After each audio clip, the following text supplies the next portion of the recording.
Yo les amis, j'espère que vous allez bien. On se retrouve pour le débrief de ce match entre le FC Barcelone et Leganés. Victoire 1-0 pour le FC Barcelone les amis. Même quand c'est compliqué, ils gagnent. Encore une équipe du bas de tableau qui me donne un peu d'espoir en première mi-temps. Parce que oui les amis, Leganés ils ont posé des difficultés au FC Barcelone aujourd'hui. En première mi-temps même, je me suis demandé comment le Barça s'est débrouillé pour pas encaisser le but jusqu'à la fin des 45 minutes. Leganés ils se sont créés des occasions et pourtant ils sont venus avec une composition bien défensive les amis. 5-4-1. Là je vous mets la composition carrément l'attaquant même on voit pas sa tête. Voilà, il n'avait pas de photo. Tellement ils en avaient rien à battre de l'attaquant, ils ont mis quelqu'un qui n'a pas de photo. Mais malgré cette composition à premier abord défensive, les amis, quand il fallait jouer, ils jouaient. Et je pense que c'est tout ce qui a perturbé le FC Barcelone. Le Barça aujourd'hui en première mi-temps, il proposait tellement rien. Surtout devant les amis, il n'y avait aucun pressing. Pour vous dire, c'est la première fois que je me fais chier devant un match du FC Barcelone. En deuxième mi-temps, ça allait un peu mieux. À l'entrée de Frenkie de Jong, on va dire ça allait un peu mieux, mais c'était pas le Barça de d'habitude. Et encore une fois, on retombe dans cette histoire de fatigue, les amis. Les joueurs, ils enchaînent depuis le début de la saison. Mais ça, on va en parler juste après. Parce qu'il y a une chose que moi j'ai remarqué les amis, je sais pas si vous avez fait la même remarque que moi. Quand on dit que la peur n'est pas l'ami de quelqu'un là les amis, c'est réel, c'est en Liga, j'ai compris ça encore plus. Vous avez jamais remarqué que les équipes du bas de tableau de Liga là sont compliquées à jouer, les derniers, avant-derniers, à chaque fois que le Real Madrid rencontre un de ces clubs là, ils ont toujours du mal, parfois même ils se font taper. Le Barça c'est pareil, aujourd'hui face à Leganés, ils ont eu du mal. Et pour vous dire, au match aller, le Barça ils ont perdu 1-0 et devinez c'est quoi leur classement, ils sont 19e les amis, avant-dernier, ils sont dans le rouge. Ça c'est à cause de la peur les amis, la peur n'est pas l'ami de quelqu'un. Quand la relégation est là à te guetter, c'est là ton prime ressort. Après, faut pas qu'on oublie aussi que c'est des équipes qui jouent un seul match dans la semaine. Ils n'ont pas de Ligue des Champions à jouer. Parfois, ils ont même pas de coupe à jouer. Donc, ils sont souvent beaucoup plus frais que leur adversaire. Après, moi, je trouve ça bien. Ça rajoute un peu de piment à la Liga. Voilà, ça relève un peu le niveau. Maintenant, pour revenir au match en soi, les amis, le FC Barcelone, comme vous avez pu le constater, Hansi Flick n'a pas voulu faire beaucoup trop de changements dans la composition. Il y a qu'au milieu, il a reposé un peu Frenkie de Jong et il a mis Eric Garcia à sa place. Même si j'aurais préféré que ce soit Pedri qui se repose. Parce que je pense que Pedri, il a beaucoup plus joué que Frenkie de Jong. En défense, il a reposé Cubarsí et il a mis Araujo à sa place, mauvaise idée. Et heureusement d'ailleurs le Barça n'a pas perdu parce que Araujo allait se manger une foudre les amis. Le gars aujourd'hui, je sais pas ce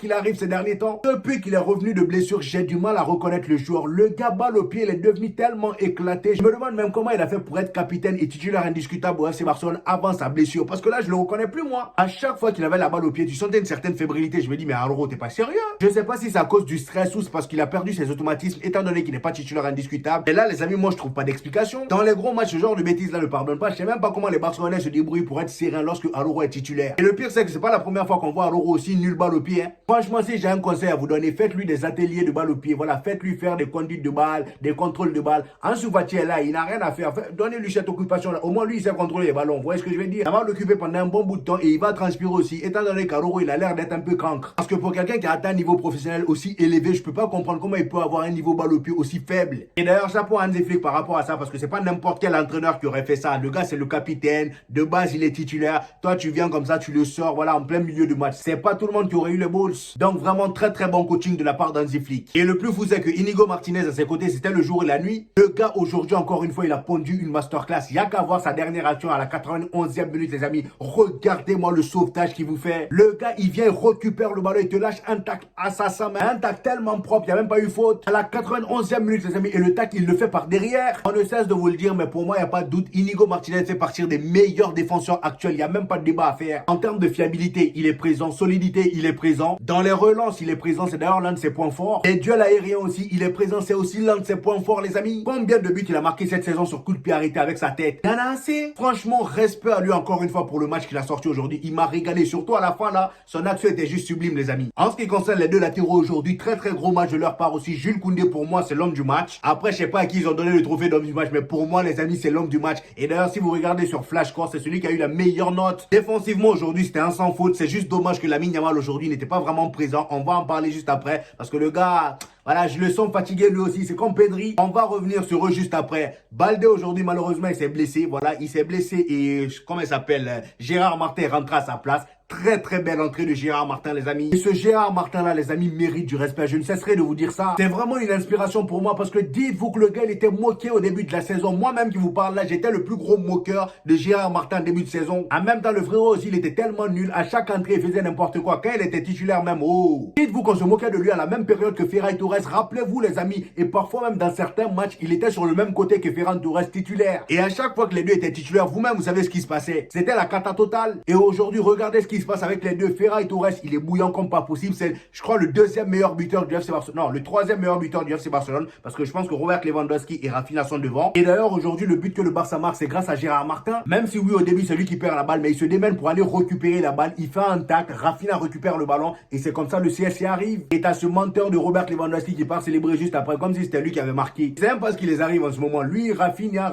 qui vole un but la dernière fois. Et lui, aujourd'hui, qui célèbre comme s'il avait touché le ballon. Après, je les comprends. Robert Lewandowski veut terminer Pichichi. Et il y a Rafinha en Ligue des Champions qui veut terminer meilleur buteur. Parce qu'en ce moment, il est meilleur buteur et il veut pas se faire dépasser. Donc, je les comprends un peu. Mais allez-y doucement, les amis. Parce que là, aujourd'hui, là, pour Robert Lewandowski, c'était flagrant. On était tous devant notre télé. Le double pivot Pedri, Eric Garcia était un peu dans le dur avant l'entrée de De Jong. Pedri, ça se voyait vraiment que voilà, la fatigue se fait ressentir de plus en plus. C'est comme Lamine Yamal, comme je vous ai dit tout à l'heure. Le gars, il a de plus en plus de déchets. Il court beaucoup trop. Il est fatigué, les amis, ça se ressent. D'ailleurs, pourquoi dès que Frenkie de Jong est rentré, vous avez vu un petit changement, voilà, dans son jeu. Il était beaucoup plus soulagé. Encore une très grosse entrée de Frenkie de Jong, les amis. Tous les matchs où il est pas titulaire, à chaque fois qu'il rentre, on sent son petit apport au match directement. Cependant, malgré la difficulté dans laquelle était Pedri aujourd'hui, ça l'a pas empêché encore une fois de faire de très belles actions parfois. Après, je peux comprendre Hansi Flick de vouloir faire tout le temps jouer, voilà, son équipe type. Parce que là, les amis, que ce soit le FC Barcelone ou le Real Madrid, personne n'a droit à l'erreur. Donc, je comprends Hansi Flick de vouloir tout le temps faire jouer Pedri, Lamine Yamal, mais au bout d'un moment, il va falloir les faire souffler, les amis. Pedri, c'est un ancien blessé compulsif, donc rappelez-vous de ça. J'ai comme l'impression que vous oubliez trop vite votre passé. Et en parlant de Lamine Yamal, lui aussi, c'est pareil. Aujourd'hui, les amis, 23 ballons perdus.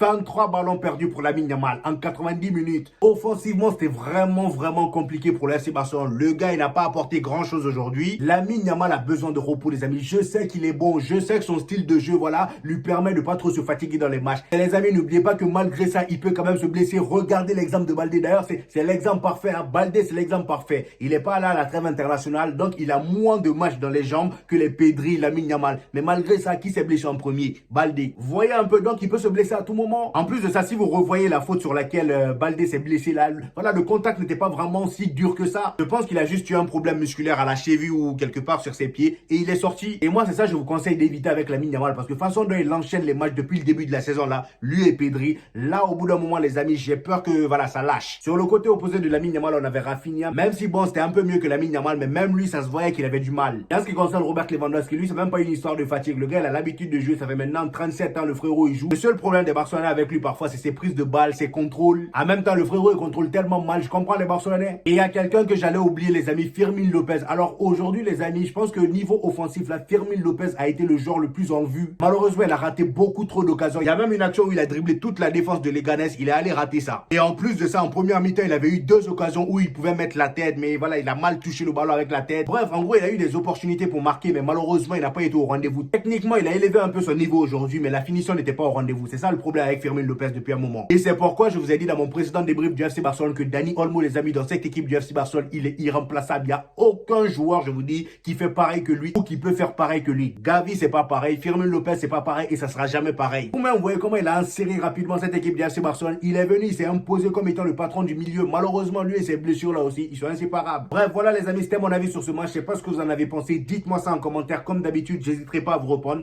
N'oubliez pas le petit pouce bleu qui fait toujours plaisir, les gars. Pour ceux qui viennent de découvrir ma chaîne, ici on fait des vidéos débriefs des matchs du FC Barcelone et du Real Madrid. Et quand il n'y a pas de match, on fait des vidéos actualités. Donc abonnez-vous pour ne rien rater. Et on se dit au prochain épisode, les gars. Peace!